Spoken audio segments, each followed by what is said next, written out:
What's up guys, and welcome back once again to Data Reviews. Today I'm doing another test sort of video, and I'm going to be looking at AMD Fluid Motion Frames, or AFMF if for short. If you don't know what Fluid Motion Frames is, it's basically a driver level, software level sort of version of Nvidia's frame generation. So instead of using hardware on the GPU, it's using the driver level to basically insert frames in between frames to give you a higher FPS based on what it predicts is going to happen in the next scene, or in the next frame, should I say. So basically, it's probably been done to death already by the time this video goes live. You've probably seen it already, but I want to do my own and have a look just for basically for myself to see if it's worth using. And I thought, why not take you guys along for the ride? So what we're going to do is going to fire up a few games using my 7900 XTX Red Devil. We're going to test them. We're just going to do at the highest settings, as it's a 7900 XTX, it can do high settings. I'm going to do it on ultra wide as well, so it's easy for everyone to see. And then I'm basically going to do it without the Fluid Motion Frames on, and then I'm going to turn them on, and we're going to see if it does anything at all, if it's good, if it's worth having, if you can notice anything. And then we'll just literally go from there. We'll do 3 or 4 games probably, see how it goes, and you can basically get an idea of how well it works. So stick with me guys, let's take a look at those games and see whether Fluid Motion Frames is worth using. Right, so the first game we're going to try is Cyberpunk 2077, running in ultra wide, 5120 by 1440, ultra settings, FSR off, and Fluid Motion Frames off at the moment, ray tracing off as well. And as you can see, we're running at 70 plus frames. We're getting up to about 80 at times. Like I say, this isn't a populated area. It will obviously drop below this when you get into sort of the town, into the city sort of setting. I haven't got far enough on this game yet because I've just started it for this, but it gives you an idea anyway. And up to 90 frames per second, drop down a bit in here. So we're looking at 70 plus without Fluid Motion Frames on. So let's pop it on and see what happens. Fluid Motion Frame is on, and it also enables anti-lag at the same time. So frame generation status is active, and now you can see we're at 70 plus again. Still not really done a lot, to be honest with you. Still at 70 plus, not really getting any more at all. Not done a great deal here, to be honest with you. So as you can see, it's done absolutely nothing in Cyberpunk. I'm not sure if the software is working properly, because even I've got FSR off. If I put FSR on in the software rather than in the game, it literally does nothing. So the second game we're going to try is Spiderman Remastered. As you can see, we're getting 120 plus frames per second here, down to 100 at times.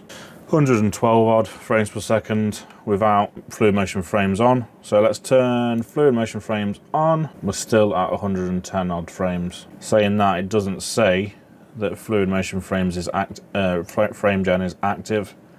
Not really sure what's going off here. In my testing, it's absolutely doing nothing. I'm going to try one more game and we'll see if it does anything, and then we'll go from there and we'll call it a day. Right, so I've actually figured this out now. Apologies for the mess earlier. I figured this out. I don't think it was a problem in the first place, but I've turned it off anyway. I've turned off Afterburner because I saw a video on YouTube and it said it didn't work with Afterburner, but whether that was conflicting with it or not, I don't know. However, I've found the way to actually make it enable. So on the screen, as you can see, we're getting 83 frames per second, which is pretty normal. Say it's 5120 by 1440 at ultra settings. So if we come into the Radeon software again, let's just turn the camera around. Before I was going on here onto gaming, and I was on the home page here on the graphics tab, and I was turning it on here.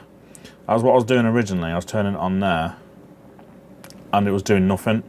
So what I've actually done now is I've gone into games and onto Cyberpunk 2077, and there's also the setting for Fluid Motion Frames in here.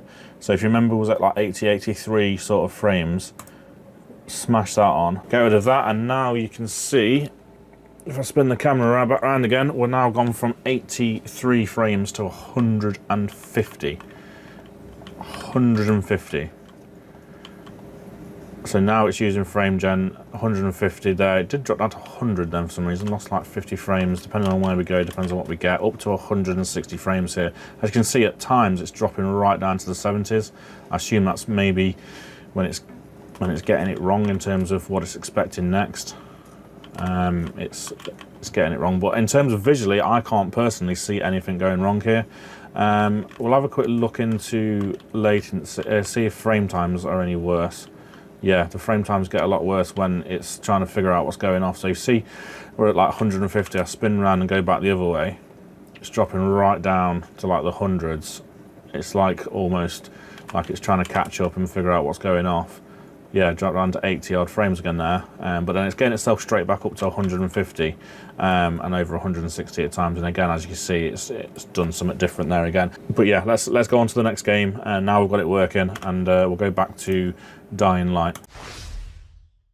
Right, so we switched back over to Dying Light 2 because I wanted to give this another quick test and see if I can actually get it to work with this as well. Hopefully you can see we're getting 108 frames per second here on this sort of just this still, not still obviously, but this sort of area, because I want to have a comparison. There is still things happening, quite a lot happening in the background, stuff like that, so it still gives us a good idea. So we've got no frame gen on at the moment, 108 frames per second. Let's go on to here under the Dying Light 2 tab and turn that on. And now you can see we're up to 188, 89 frames per second. Running lovely. Again, it does the same as it did in Cyberpunk. It drops right down to the 80 odds and then gets itself back up. The frame rate is a lot more inconsistent with this than it is on. Yeah, it's a lot more inconsistent than it is natively. Not natively. What's the word I'm looking for? Basically without Frame Gen. The frame rate is very inconsistent in comparison. Right, so AMD Fluid Motion Frames. Apologies for all the bits where it didn't actually do anything. That's my fault for not really researching it, but then again, also it's in the software saying it's on.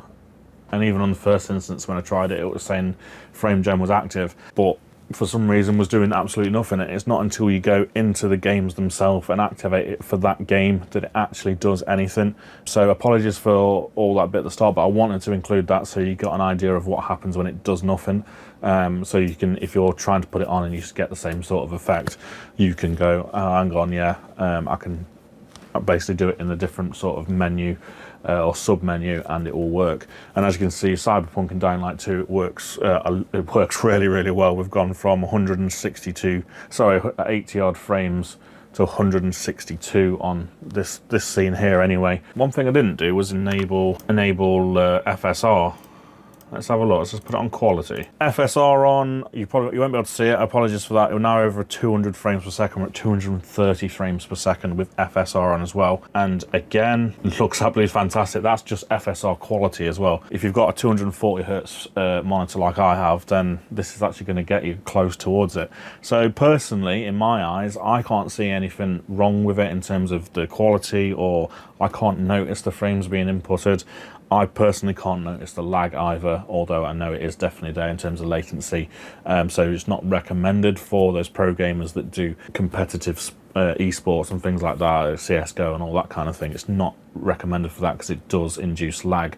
That's because basically if you do an input on one of the generated frames rather than an actual frame, it's not going to take that input until it gets to the next frame. So that's where your latency comes from, or that's how I believe it anyway.